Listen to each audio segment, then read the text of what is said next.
Gigan. Bandai Creation Gigan. Despite what I said about this figure whilst reviewing the Bandai Movie Monsters Gigan, I actually like this guy. He's a little dinged up here and there, but it's the design that I appreciate a lot. It's not exactly screen accurate, but then again, at the same time, it's a nice little slight redesign of the kaiju. But anyway, let's get off to Articulation. I know I went from talking about Articulation first to Articulation last. I'm going back to first. Sorry, little scatterbrained. But yeah, you got Articulation in the arms. Pretty sure the arms, yeah, they can go all the way around.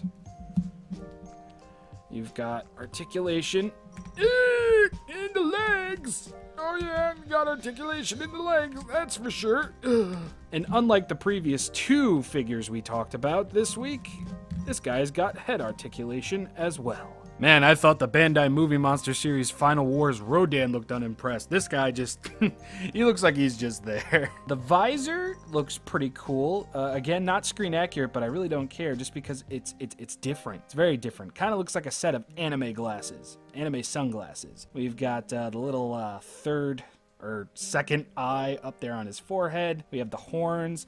I actually like how the green kind of bleeds onto the silver for the mouth. I think that's a really interesting stylistic choice to take with this figure. And looking at the detail on the head, I mean, I really wasn't expecting there to be any kind of grand hidden detail on there, but it's there and it looks really nice. We've got what looks like slightly more raised Ghidorah scales on this guy's neck, chest, and crotch region. We've got his little tummy buzzsaw, which is a little muffed up here and there. His little pincer hands are pretty banged up too. I bought this guy second hand. They look nice. They're a little bit shorter than they're supposed to be, and I'm not sure if these were originally silver or not. This is how the figure came to me, but only the tips are really silver. The rest is just green, as you can see.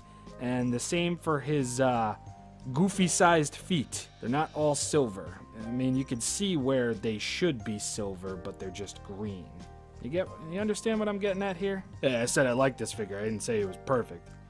Yeah, kneecaps, detail on the legs. And on the tail, we've got more gold. We've got silver. We got streaks of green going along the side of the tail. And my only major problem with this figure is just his back sails over here. They're just like King Ghidorah's wings. They're just one solid color, and they look like they were cookie cut. And there's no variation. There's no detail in between, but that's just me nitpicking. Now, despite me having a couple of nitpicks when it comes to paint, I do overall like the design of this figure. The back sails, again, they're a little too solid and a little too bland to my liking, but overall, this is a nice looking Gigan figure, minus, the play damage that this thing obviously received. This might not be an instance where I prefer the Bandai Creation over the Bandai Movie Monster Series figure, but this is an instance where I can appreciate them both. They're both vividly different from each other, they both have different paint jobs, they both have different sculpts, and overall, this is an interesting looking dude. He's not ugly, he's not bad, he's not really anything negative, he's just there.